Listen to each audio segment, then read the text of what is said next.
මම මේ කතා කරන්නේ වෙනසුවෙලාවේ ජනාධිපතිවරයාගේ බිරිඳ නැත්නම් ජනාධිපති ආර්යාව වන සීලියා ෆ්ලොරෙස් බලෙන් පැහැරගෙන ඇමරිකාවට ගෙන යාම ගැන. මේක දේශපාලන සංවාදයක් නෙමෙයි.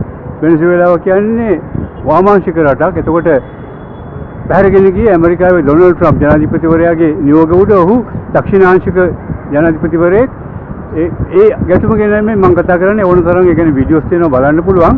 මම කතා කරන්නේ ඇයට වෙච්ච අකටයුත්තට සලකපු ආකාරය ගැන. මේ පෙන්වන්නේ ඇය ඇමරිකාවේ උසාවියක පෙනී සිටින වෙලාවේ ගත ඡායාරූපයක්. දැන් බලන්න ඇගේ ඇහි සහ කම්මුලේ තුවාල පේනවා. ඒ වගේම ඇගේ ඉලටේකුත් කැඩලයි කියලා ආරංචියක් තියෙනවා. ඇය අත වශයෙන්ම අරගලයක් කරන්නේ නැති. ඒ ඇයට අයිතිය තියෙනවා. දැන් අපි දන්නවා පොලිසියෙන් කෙනෙක් අරෙස්ට් කරන්න ගියාම අත්අඩංගුවට ගන්න ගියාම ඔහු හෝ ඇය එයට ශාරීරිකව විරුද්ධ වුණොත් වචනෙන් නෙමෙයි ශාරීරිකව විරුද්ධ වුණොත් එයට ඒ වෙලාවේ පොලිසියට අයිතිය තියෙනවා ඒ ගැන කටයුතු කරන්න. ඉතින් ඒක එක එක ආකාරයට කෙරෙනවා. ඒකට ඒවට නීති තියෙනවා. නීතියෙන් පිටතට යනවා. කොහොම හරි පොලිසියට අයිතිය තියෙනවා. නමුත් මේක පොලිස් ඇක්ෂන් එකක් නෙමෙයිනේ.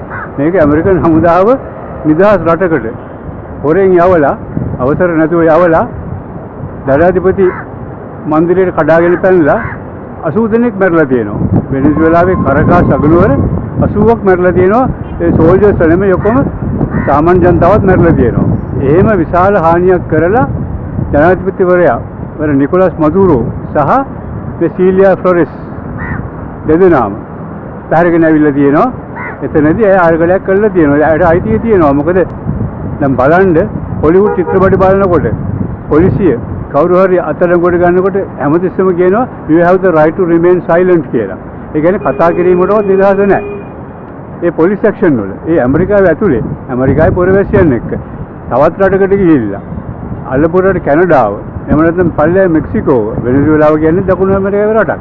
මේ රටවල් වලට ගිහිල්ලා හමුදාව යවලා කෙනෙක් බලෙන් පැහැරගෙන ඉන්න කිසිම අයිතියක් නැහැ. එතකොට එයාට තියෙනවා සම්පූර්ණ අයිතිය ඒකට විරුද්ධ වෙන්න. හොඳයි. දැන් අපි බලමු මෙතනදී මම කතා කරන්නේ මෙන්න මේ තේමාව ගැන. කාන්තා අයිතීන්. දැන් ඇමරිකාව ඒ ගැන බොහොම ඉදිරියෙන් ඉන්න රටක් කියනවානේ. දැන් අපි වගේ මේ තුන්වෙනි ලෝකේ රටවල් වලට තමයි කාන්තා අයිතීන් ගැන ප්‍රශ්න තියෙන්නේ.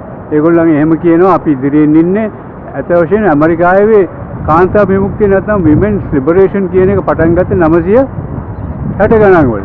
දැන් මීට අවුරුදු 60 ගණනකට එහා. ඒ යුරෝපෙත් එහෙමයි. එතකොට සූසන් සොන්ටාග් වගේ ලේඛිකාවන් ඒකට ප්‍රමුඛත්වය දුන්නා. ඉතින් එහෙම ඇවිල්ලා දැන් බැලුවම කාන්තාවන්ට තාමත් හුඟක් තැන්වල සමතැන් නැහැ. නමුත් අපිට වඩා හුඟක් තැන්වලින් ඉදිරියෙන් ඉන්නවා. උදාහරණයකට අපේ පාර්ලිමේන්තුවේ ගත්තොත් කාන්තාවන් ඉන්නේ ඉතාලම ටික දෙනා. ඊට වැඩිය ඇමරිකන් සෙනෙට් එකේ ඉන්නවා. එතකොට රැකියාවලත් එහෙමයි. ඒ වගේම ඒගොල්ලන්ගේ නොයෙකුත් අයිතීන් සුරක්ෂිතව තියෙනවා. නමුත් දැන් මේ වෙන රටකට ගිහිල්ලා ජනාධිපති කෙනෙක්ගේ බිරිඳ තුවාල කරලා පැහැරගෙන එනවා. එතකොට කාන්තා අයිතීන් ගැන කතා කරන්නේ කවුද? දැන් මම හොඳට YouTube එකේ බැලුවා කිසිම කෙනෙක් මේ ප්‍රශ්න ගැන කතා කරලා නැහැ. මේ ෆ්ලොරස් මහත්මියගේ අයිතීන් ඇයට ඇගේ නිවසේ ඉන්න තියෙන අයිතිය ඒක උදුරාගෙන ඇය බලෙන් ගෙනල්ලා දැන් අපිට පේන්නේ නැහැ. නමුත් ඇගේ කකුල් දෙකට දම්බලයක් දාලා ගැට ගහලා තියෙනවා. දැන් මේක අන්තිම දරුණු අපරාධකාරීන්ටවත් ලංකාවේ උසාවියට ගේනකොට ලංකාවේ කිසිම අපරාධකාරියෙක් ගෑනුවෝ පිරිමිවෝ කකුලට විලංගු දාගෙන ඉන්නේ නැහැ. අත් දෙකට මාංචු දාලා ගේනවා. එච්චරයි.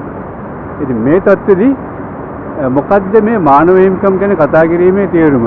දැන් මම කියන්නේ ඇමරිකාවේ හැමදාම මේ තත්ත්වය කියලා. නමුත් මේ තත්ත්වය යටින් තිබිලා තියෙනවා. under the surface. නැත්නම් මේක එකපාරට මතුවෙන්න බෑනේ. ඩොනල්ඩ් ට්‍රම්ප් ජනාධිපති වෙච්ච ගමන් ඔහු බලයට ආවෙත් මේ වගේ ක්‍රියාවලියකට කැමති අයගේ සහයෝගය සමග ඔහුගේ ඡන්දදායකයන් කියන්නේ අන්ත දක්ෂිණාංශික පිරිසක්. දැන් මම කියන්නේ මම මේ පොලිටික්ස් කතා කරන්න යන්නේ නැහැ කියලා. නමුත් මම හඳුන්වා දීමක් කළේ ඒ පිරිසට ප්‍රශ්නයක් නැහැ.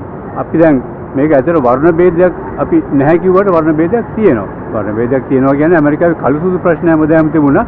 ඊට අමතරව දැන් මේ ලැටිනෝ කියන්නේ මේ අපි වගේ නුඹුරු හැම තියෙන මිනිස්සු ඒ මිනිස්සු ගැන ලොකු ප්‍රශ්නයක් තියෙනවා මේ කට්ටියට.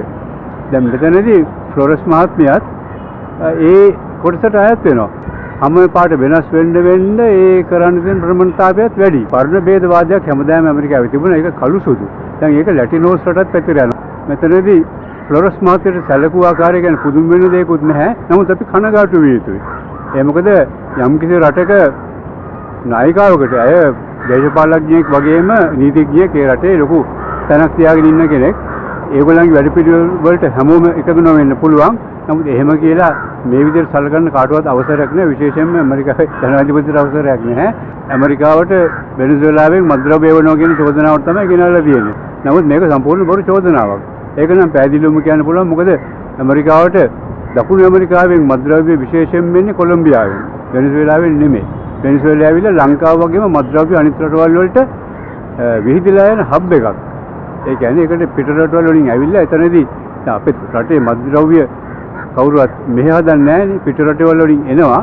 ඇවිල්ලා මෙතනින් පිටට යනවා. පොඩ්ඩක් තමයි ලංකාව විතර වෙන්නේ. අපි හිතන්නේ ටොන් ගණන් ඇල්ලුවාම ලංකාවට එවනවා කියලා. නමුත් එහෙම නෙමෙයි. දැන් වෙනසුවෙලාවේ තත්ත්වෙත් ඒකයි. නමුත් ඩොනල්ඩ් ට්‍රම්ප්ට අවශ්‍ය වෙලා තියෙනවා. ඉතින් ඒකේ තෙල් ටික ගන්න යම් රටේ තියෙන ඒ වගේම මේ වාමාංශික පාලනය වෙනස් කරන්න. නමුත් ඒ ගැන මම දැන් කතා කරන්නේ නැහැ. මොකද ඒ ගැන වීඩියෝස් තියෙනවා. ඕකට තරම් බලන්න. මගේ ප්‍රශ්නේ මෙතන තියෙන්නේ ජනාධිපති ආර්යාවට සලකපු විදිය. ඒක අන්තිම වැරදි. ඒ වගේම දැන් මේ නඩුවත් එක අපි බලන්න ඕන. ඉදිරියට අපි දිගටම කතා කරමු. දැන් මේ කොහොම මේ නඩුව යයිද? මේක හරි ඉංග්‍රීසියෙන් කියනකොට කැන්ගරූ කෝට්. කැන්ගරූ කෝට් කියන්නේ කැන්ගරුවන් නඩු අහන විදිය කියලා. ඒක නිකන් ජෝක් එකක් වගේ.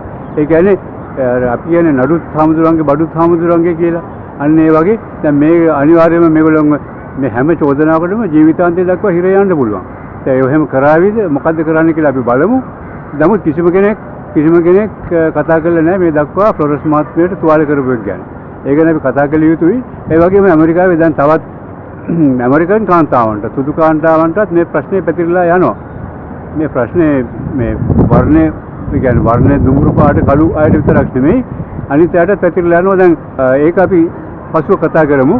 ඒකෙන් පේනවා මේ දැන් ඇමරිකාවේ තියෙන ඉතාම අර්බුදකාරී තත්ත්වයක් කියලා පැහැරගෙන යාම දැන් මේගොල්ලන් කිව්වේ සාමාන්‍ය මේ තුන්වෙනි ලෝකේ දැන් ලංකාවේ අපි දන්නවනේ ඒක අපිට සුලභයි පැහැරගෙන යාම. දැන් මේ දවස්වල නැති වුණාට කාලයක් දෙමුණා ඒක දිනපතා වගේ වෙනවා. හැමදැනම කාලයක් දකුණේ වුණා ඊට පස්සේ උතුරේ වුණා. ඉතින් මේවත් එක අපි ජීවත් වුණා. නමුත් අපි හිතන්නේ ඇමරිකාව මේ හැම සම්පූර්ණ අයිතින් සුරකින්න රටක් කියලා. දැන් ඇමරිකාවෙත් පාරවල් වල මහදවල් මිනිස්සු පැහැරගෙන යනවා. ගෑනුන්වත් පැහැරගෙන යනවා. අපි මේ ගැන පසුව කතා කරමු. දැන් මේ ආරම්භක වීඩියෝ එකෙන් මම කළේ මේ ෆ්ලොරස් මහත්මියට වෙච්ච ඉරණම ගැන කතා කරන්නයි. හොඳයි. අපි නැවත හමු යමු. කරුණාකරලා subscribe කරන්න. ඊකටම මගේ podcast follow කරන්න.